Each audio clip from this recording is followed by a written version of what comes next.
Talk to me about your parenting philosophy for teenagers, Yeah. and does this differ from your parenting style from early years? Yes, and I'm going to see if you let me share my screen as well, Bex. So that's hopefully that will work. You tell me when you can see things. There we go. So here's what I'd love to say is everything in Giant World.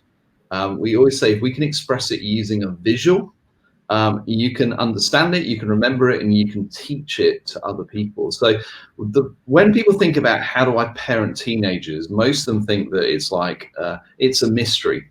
And don't get me wrong, every form of parenting is a unique challenge because every single one of your children is different. We can even celebrate that difference. But I have a philosophy of how I've tried with Helen to understand the different styles of parenting that are required at different stages of the life of this precious gift that you are in charge of raising. And you'll remember from last time, because I keep saying it every time, the secret to parenting, the kind of two things, if all you remember today again, is every child needs to know they are loved unconditionally and that actually they are loved for who they actually are, not necessarily who you would want them to be. If you can get those two things right, children are incredibly resilient and they will always be able to bounce back. So if you think of the square and what we call developing others, I look at the process of parenting over 18 years. So, whether they go off to university or whether they go and get a job, I know in the new world, they're just as likely to be staying at home with you as they are. But let's think for a moment that at 18, they are economically independent, that they are ready to fly the nest. You have 18 years to imprint upon your children the very best you have, to expose them to the environments that actually means you can be as confident as it's possible to be, that actually when you are not there and they're at college or university for the first time and presented with all kinds of temptations and possibilities, that you will have made a big enough difference in the principles and the tools and the example you've given them, that they will in the end hopefully make good decisions themselves. So if you think of the first stage of developing people, we talk about I do it, you watch. Early life parenting is very, very simple. They do what they're told. In fact, babies and young children are utterly dependent upon their parents. And some people, like my Helen, absolutely adores babies because they can do exactly what she wants, exactly on the schedule that she wants them to run on. So the early years, parenting is very directive. You are actually not looking to negotiate with a 6-year-old. Now, trust me, you give them any leeway to negotiate with you, they will, because they're always trying to work out where are the boundaries, where are the places where I have autonomy and where don't I. So early years parenting, you can be very, very clear. These are the boundaries. These are the rules. This is what time you go to bed. You are going to eat your greens, or you are not going to, you're only going to watch screens for this amount of time. So the thing that is important to understand is teenage parenting begins at birth. You don't just suddenly get to become a magical parent when they move from 12 to 13. It's the hard, unglamorous yards that you put in the early years will often dictate the impact you can have as teenagers. So the second stage of parenting, that bit about I do you help, is usually, I would say, begins round about that kind of 6 to 10 or 6 to 12 range, where what predominantly you're doing with them is you are still doing it. You're still making the decisions for them, but you are inviting them to help you make those decisions. So it's a little bit like, how can I help you with your homework? Well, it's not really an option for them not to do their homework. But what you want to do is you want to invite them in maybe to, well, what strategy might we use? Are they people that love to get things out of the way and then go into the weekend? Are they people who love a deadline? Knowing how to help them make good decisions. But that second stage of parenting is you are really trying to give them an opportunity to contribute into the strategic decision making. You are not, though, going to let them actually make unilateral decisions or choices. You've still got, certainly in the early of that 6 to 12 range, you've got basically, you are the primary influence in decision making. As children get older, peer pressure and things in the social media begin to challenge your worldview that you are putting on them. And then really, when they hit those teenage years, and I think it's fair to say that teenage years tend to happen a little bit earlier these days than perhaps 13. I know some people we've spoken to have said, look, you know, by the time they get to 11, they're already more engaged with the world than I was when I was 14. But let's assume for a moment we're dealing with a model, and then actually there is a transition around about that 12, 13 mark where you actually have to learn how to begin to allow a greater degree of almost, or not autonomy, but the ability to allow them to make some of their own decisions. They're going to, by the way, whether you like it or not. The key is, can you find examples where it's okay, where you're good with them making the final decision? So the third stage of parenting, that really that 13 through 16, 17 phase, where what you're really trying to do is find examples where you can allow them to make the final decision, where they're doing it and you're helping them. You know, an example I often give with Izzy was, Izzy came to me as a 15-year-old and said, Daddy, I'm not going to school tomorrow. And, you know, I'm going, okay, let's see how this one goes. And she said, a number of the teachers are away. A number of my friends have decided we're going to go to so-and-so's house. We're going to work together, have lunch, and then maybe go shopping in the afternoon. Now, everything within me as a command and control parent goes, you are kidding me. That's not allowed. That's not what's happening. And if I tell your mother, there will be a firework display. But Izzy, I suddenly remembered, I was suddenly thinking, I'm always looking for third stage parenting opportunities in those teenage years. And so what I said to her, I said is, okay, here's what I'm going to do. You are going to make the final decision on whether you go to school tomorrow or not. So just so you know, if you decide not to go, I will allow that to happen. But the condition is I get to tell you my opinion on it. You listen, you weigh, and then you decide what is it that you actually want to do. So Izzy was like, great. So I sat Izzy down as a 15-year-old and I said to her, here's the deal. This is not about tomorrow and one decision you make. It's about you being a leader of other people and actually being someone who's going to have huge influence in the lives of those around you into the future. And this is one of your chances to decide, what type of leader are you going to be? I said, because I know there will be times in school tomorrow where you will wish you hadn't gone, but I will almost guarantee that there will be some teachers who spent a lot of time preparing a special lesson for the group that's left. And how's it going to feel to them when you decide you've already made a decision that their work wasn't really worth you engaging with? And in the end, though you probably won't get into trouble, it's not something the school has agreed to. So you would be choosing to, in many ways, say that your view is more valid than some of those teachers who are investing so much in your life. So I would prefer you go to school, because I think it's about you remembering that actually in the end that is the right thing to do. But if you choose not to, I'm good with it. Now there's always a moment, Bex, where at that point you kind of go, well, that's why you got to choose the topic basically. And I said, is you choose. So she went away and she came back. She said, okay, Daddy, she said, I'm going to school tomorrow. I'm like, well, why are you going to school tomorrow? She said, because actually I want to be somebody who makes good choices in the future. And I actually think you're right. I think there will be certain teachers who will have done work and I don't want them to feel their time has been wasted. Anyway, she goes to school. Interestingly, most of her friends went with her, which is another indication of influence. And she came back, she said, Daddy, it was one of the best days because I felt so good being there.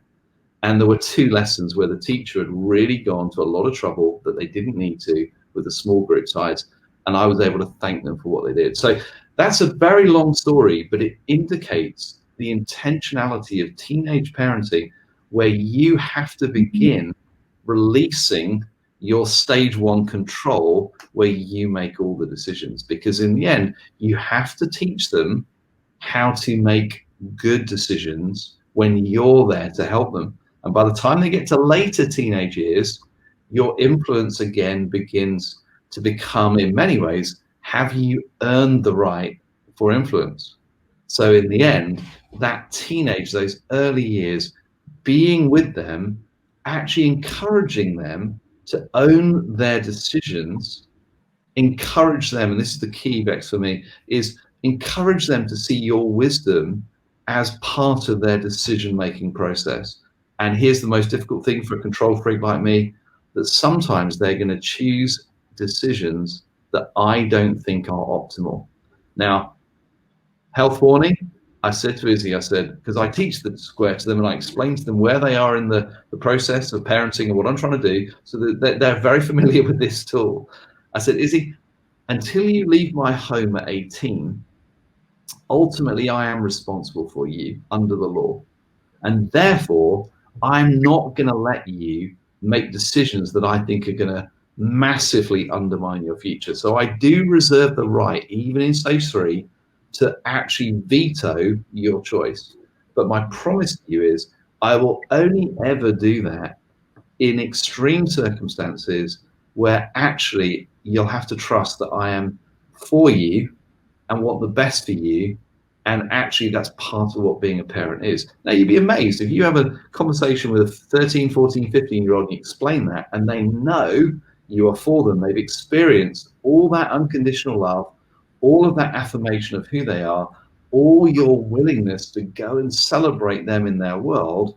My experience has been they get it and they understand what it is you're trying to do, because they see the liberator's intent for them. So in that support challenge matrix, Izzy, Megan, Charlie in time. Charlie's coming around the corner of, Charlie would like to be in stage 3 or probably stage 4. She's 9. She's the ultimate negotiator. We're really in that stage 2 where I'm inviting her to help me make decisions. Charlie's having to learn that sometimes when she just says, well, this is going to happen, hoping that that will actually win, realizing that she's not in the place where she has that authority and power. So that's my philosophy, Bex, for parenting. I'm using a square. I'm asking myself the question, where are they? I'm trying like mad to recognize there are certain challenges in my own personality, which means I don't like it when people don't do what I want them to do. But I know that if I actually want them to be independent, grown-up adults who pull from me into the future, I have to learn in that teenage stage to begin to give them decision-making autonomy, as long as I've had a chance to put wisdom into the equation, and they recognize that in the odd situation where it's maybe illegal or they're going to get into real trouble, then I'm actually going to extend a veto. So it's a very long overview, forgive me for teaching, but I hope in some ways that gives you a framework for how I view where teenage parenting fits into that overarching principle. And of course, now Izzy's 20. She's at college, university, but she still rings me up for advice. But I'm allowing her to pull from me now, not me push to her, because my square with her is finished. She's had the best I can give her, and I'm always for her and available to her. Megan is 16, soon be 17, and is excited about learning to drive. That's another joy of parenting at teenagers. But Maggie is very much in that kind of 3rd stage, almost 4th stage, because we've invested so much in that process. So please don't hear me saying I'm a perfect parent. The kids would tell you otherwise.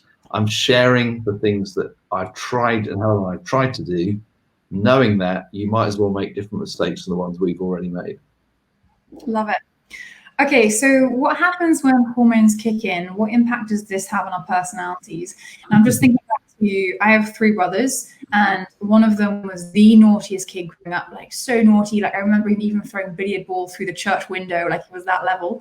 Then he got to teenage years and became like the best straight A-star student. My other brother was the cutest kid growing up, really affable, really lovely. Got to teenage years, and I was like, what's happened to him? Like staying in his room, communicative, and I was like, what happened? Why? What happens when hormones kick in, and what impact does that have on our personalities? Well, again, I probably feel like I'm out of my depth talking about hormones to a woman, but I, as always, in Personality Yoda, I will give you the best I have. So if you think about it, that really our wiring, our personality is very, very important for predicting behaviors. We've spent a last couple of episodes looking at how might you recognize traits of particular personalities. We've used voices overlaid with a little bit of Myers-Briggs. Well, what you have to remember is that hormones really apply stress to the character. That's what's going on. And there's all this question about self-identity. So if you think in early years, children define their identity usually through what you tell them. You are the primary mirror that they look at the world through. As they grow older, they begin naturally to develop a greater degree of independence and autonomy, and peer influences and media and other things kick in. Then you throw in the fact that, puberty hits and you have this incredible, almost like the body is doing all kinds of strange things they're not familiar with. And usually you will see mood swings. You will see people who want to sleep a lot longer. You'll often begin to experience a little bit of rebellion against it, because what they're doing is they're trying to work out, who am I as I begin to stand in my own identity, rather than in the nice, neat identity that you created for me, mum and dad, in my first and second stages of life. So I think the key thing with hormones is, if you expect them to be rational and reasoned at the best of times, as a rational person like me, I find it incomprehensible. You can't simply apply cold, hard, rational logic to decision making. Well, that's not true. And there are certain times of the month with my ladies in the house, and they all come around together, which is, terrifying. I used to travel for that week, but COVID has prevented that from happening. So what I've learned is that actually what they say first isn't usually what they mean, and that actually I have to apply a degree of sensitivity to the conversation, because if I try and force a fight, some children are flight animals, some are fight animals. I've got different ones. Learning how that works is really important, but my experience has been, certainly with my little pioneer and my creative pioneer, that if I force a standoff, they will fight me to the death when the hormones or when the emotions are running highest. And what I have to do sometimes, and Helen's better at this than I am, is distract them, come at it from a different perspective. Don't just try and put your authority. You either obey me or you disobey me, and there will be consequences. Because when emotions are running high, you will not get a rational response. So therefore, no amount of threat of punishment will actually cause them to back down. I learned that about there's certainly the latter two, who are both NTs, both programmed to win and compete. And when the red mist comes down, we've had to learn how to almost have a code-red moment in, A Few Good Men. So each of them has a code word. Megan's grown up a lot, but there was a time when the rage would come down and she just literally had to go. And she would slam every door in the house on the way to her bedroom, but she just needed to get out of there. Charlie is not dissimilar. When Charlie gets the red mist on, we go, Charlie, I've tried picking her up and forcing her physically. It was a disaster. I probably ended up, almost getting into trouble. In the end, I say, when it happens, Charlie, you have permission. Go to your bed, go to your bedroom, read, take your time, and then when the time's right, we'll talk about it. So again, that's not my default style. I'm used to, I tell you what to do, you do it, because I'm probably right. So for me, early parenting is easier. The third stage has been more difficult, and hormones only adds a level of complexity. And this is the other reason why I think doing it as a pair, and I've said before, not just as a pair, as an extended family. So if you have friends, networks, uncles, aunts, people you can bring into your family dynamic, it's amazing how your kids will often hear wisdom, or they'll get it out of their system, particularly when others tell them how lucky they are to have parents like the ones they do. So there's a little go. Does that answer anything you want to add to that, Bex, as an expert on hormones? It really does. Yeah, I look at the impact of the hormones on my teenage brothers, and I just think, wow, that was something to watch there. Very, very interesting. Okay, I have a really good question here from Grace. So she has a 15-year-old teenage son who's a creative pioneer, and lately he doesn't really want to join in family activities and seems quite distant and unwilling to engage in conversation. Do you have any advice for how to engage him, how to draw him back into the family? Yeah, so creative pioneers are INTPs in Jungian type, and they are lone predators. Basically, they often are very, very independent, And that moment where he is beginning to ask the question, who am I, independently of the family unit, it may not be as rebellious as it looks, Grace, particularly if you are a very relational, collaborative, we're all in this together. Surely you love your family. Why won't you play games with us all evening? So I think the key thing with the Creative Pioneer is the more you tell them what to do, the less likely they are to do it, because they are very, very fiercely independent, but they will want to have a rational, reasoned explanation as to why. So I think the key thing, Grace, is to actually sit down with him, ask him what's going on, let him know that you love him, and give him the choice. But what I would do in that third stage parenting, I would say, here's the thing, let's call him Tom, make it easy so I can remember. So Tom, you are an integral part of our family. We love you, we always have. I'm going to let you make the decision of how long you're able to engage with us and in conversation. But I want you to try and do as much as you can. But and I'll meet you halfway, because when you've had enough, by all means, you can go off to your room, you can read, you can play on your, Fortnite or whatever it might be, because that would be the negotiation. See, that I'm giving Tom the autonomy to make the decision, because it's not something I'm going to die completely on the hill of. But what I'm doing is say, Tom, do as long as you can. And what I would be saying was, I'm going to help you as a parent grow the skills that are going to help you have real influence in the new world. Being with people is always going to be tiring for you, but learning how to connect with people, with family and those who are visitors to the house, is going to be one of those growth opportunities for you to fulfill your potential. I'm not expecting you to do it all evening, even 10, 20 minutes, but see it as a growth opportunity, because Creative Pioneers are wired for competence and they're wired for influence. But I would give him the autonomy. And then, of course, if it's 1 minute and he disappears, you have to let that go. And then you reflect on it the following day when you ask, how did you think you did? So that's what I would do. But do not force him into a standoff where you must do this or else, because they will always choose the or else. And then you've got to decide, do you want to go through with that, or are you going to have to back down? So Creative Pioneers will not back down when the red mist is there, or they feel that what's being done to them is wrong. So there we go. That's why I have a female Creative Pioneer. So that's just a little bit of the best way of doing it. Find a way to go to his world as well. So quick question from my side. So my brother is 17 and he's an ENFP, and my parents would almost write this same question word for word. They'd be like, what do we do? He's upstairs in his room, wants to sleep all the time. How do we really engage our lovely ENFP son? What would your advice be for ENFPs, or connect to creative? So connect to Creative Pioneer. So that's unusual, Bex. That's the first thing I'd say is the connector usually is very, very collaborative, very, very relational, craves people and interaction. So it's usually activity. If they're withdrawing, it's often they're bored, not the other way around. So I think the question is to go, most connectors want to be involved in helping shape the culture.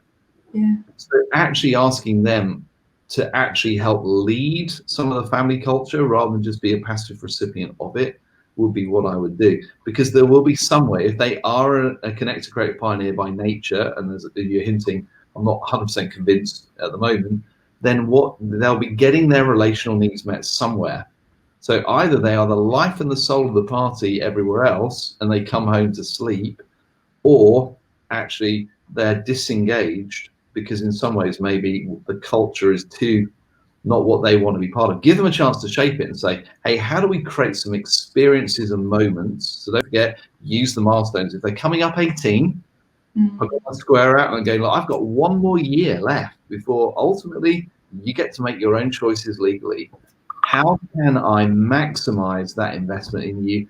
How can I help you grow? If it's an ENFP, you just ask him, how can I help you fulfill your dreams? What are the things you want to do with your future? How can I impart or create opportunities for you to grow those skills, have those experiences? How do we make some memories in the last year of you being a child in my house that we remember forever? Those are the type of the things that for an ENFP, you may have to invest a little bit of money and you may find there's more people involved than you would necessarily like, but that should be a way that you bring them out of themselves if you really believe that when you offer it.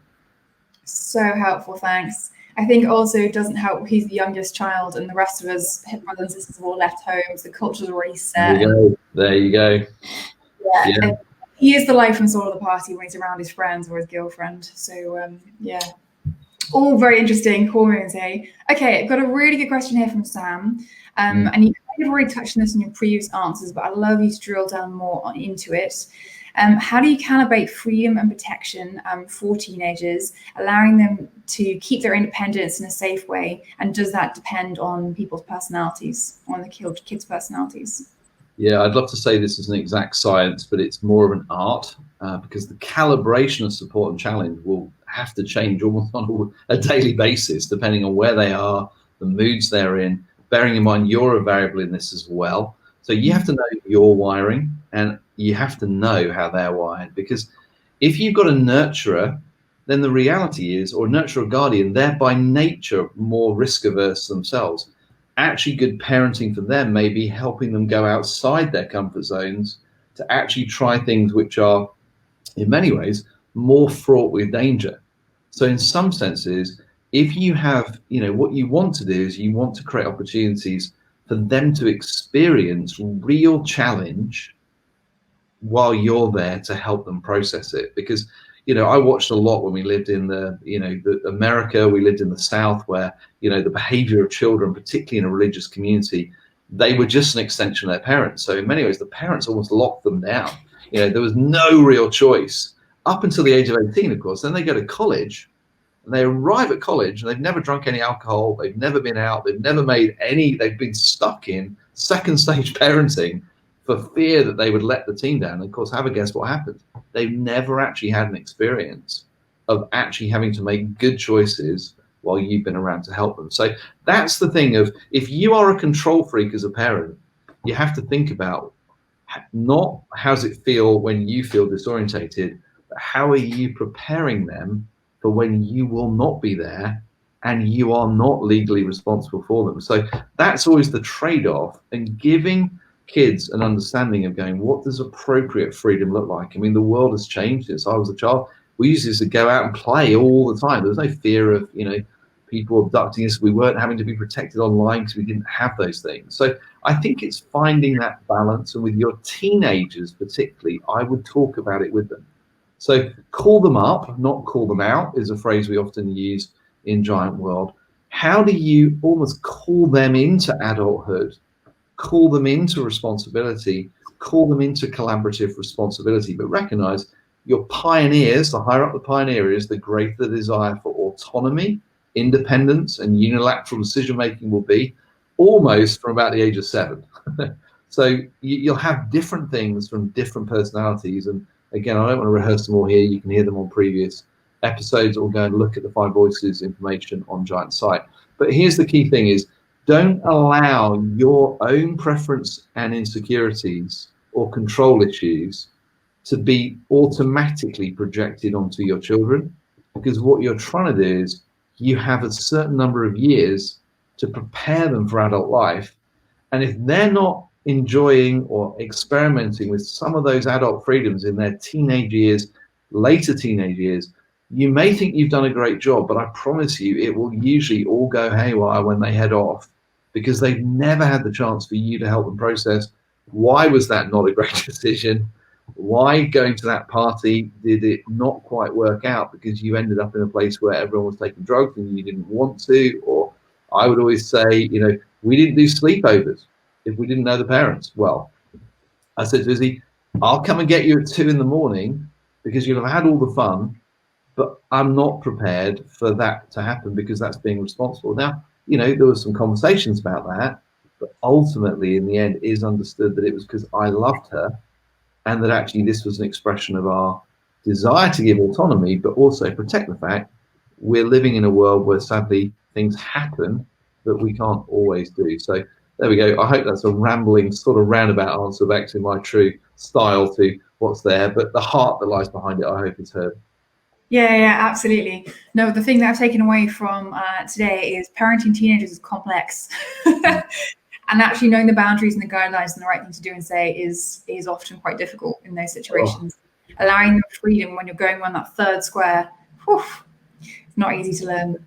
And Awesome. I think is that a lot of teenagers, a lot of parents end up with teenagers at a time when they are most stretched in their careers. So that midlife squeeze, people are having children later and later. And so therefore you've often end up in this place where you're working flat out. You've got perhaps elderly parents, you've got financial challenges, you've got all the expense. And the most important issue for teenagers is usually time. And the problem for most parents is they are time poor, or they want time for themselves. And it's not that you have to be the perfect parent, but you always have to keep asking the question is, how long have I really got left to make that difference in their lives? Because the relationship they leave with, if you do it well, they will always be open to your wisdom for the rest of their lives. And it's also just that, how do you invest appropriate time at the right stages? And ironically, even though they'll tell you, I don't want you, I don't want you, that's usually the thing they want you to do most. And you'll find that actually going to their world, being with them in their world, being interested in their world, even if all they want to talk about is one thing that you're not interested in, is the way in which you are storing up all of that capital in your credit account. Because when you need to say, we're not doing that, that's when you're making a withdrawal, and that's when you need to have some credit in the bank. So there we go. I'm sure that's more than enough for today, Rex.